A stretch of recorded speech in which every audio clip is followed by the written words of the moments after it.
সেদিন রকির সাথে চা খাচ্ছিলাম। কথার ফাঁকে ফাঁকে সে আমাকে বলল, দেখো না বন্ধু, আমি একটা মেয়েকে ভালোবাসি।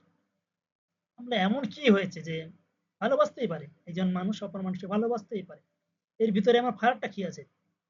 সে বলল, বন্ধু দেখো, বিষয়টা একটু খুব সিরিয়াস। আমি বললাম, এমন কি সিরিয়াস, বলো তুমি আমাকে।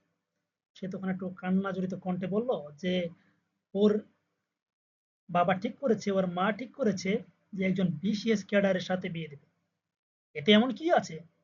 হয়তো 5 বছর সম্পর্ক, তাতে কিচ্ছু হবে না।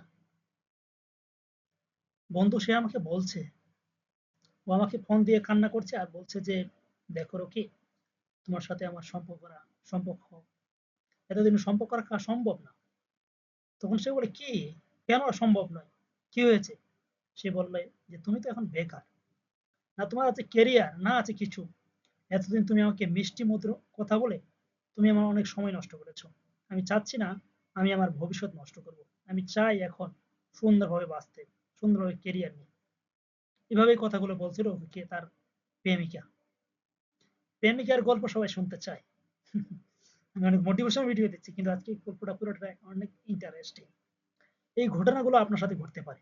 আপনি আজকে যাকে রাতের পর রাত, দিনের পর দিন, পাখি, সোনা, যাকে ছাড়া আপনার এক মুহূর্ত চলছে না। কিন্তু অন্যদিকে আপনার পরিবার, আপনার মা-বাবা আপনি একটা স্বপ্ন পূরণ করবেন বলে চেয়ে আছে। চেয়ে আছে আপনি একটা স্বপ্ন পূরণ করবে বলে চেয়ে আছে আপনার বাবা-মা, চেয়ে আছে আপনার পরিবার, চেয়ে আছে আপনার ছোট বোন যে আপনি একটা ভালো একটা জব করবেন। হয়তো আপনাকে বলবে যে, "ভাইয়া আমাকে ওটা কিনে দাও না, বাজার থেকে আমি ওটা কিনতে চাই।" হয়তো আপনার ছোট ভাই বলবে, ভাইয়া আমাকে ওটা কিনে দাও না।" একটা স্বপ্ন পূরণ হলেই পরিবারে যে কতটা আনন্দ চলে আসবে সেটা হয়তো ভাষায় প্রকাশ করা সম্ভব না। আর আপনি ওদিকে রাত-দিন ওই মেয়ের সাথে চ্যাটিং-ফ্যাটিং করে এটা ওটা, জানু, হাই, হ্যালো, দেখো আমি তোমাকে ছাড়া বাঁচবো না।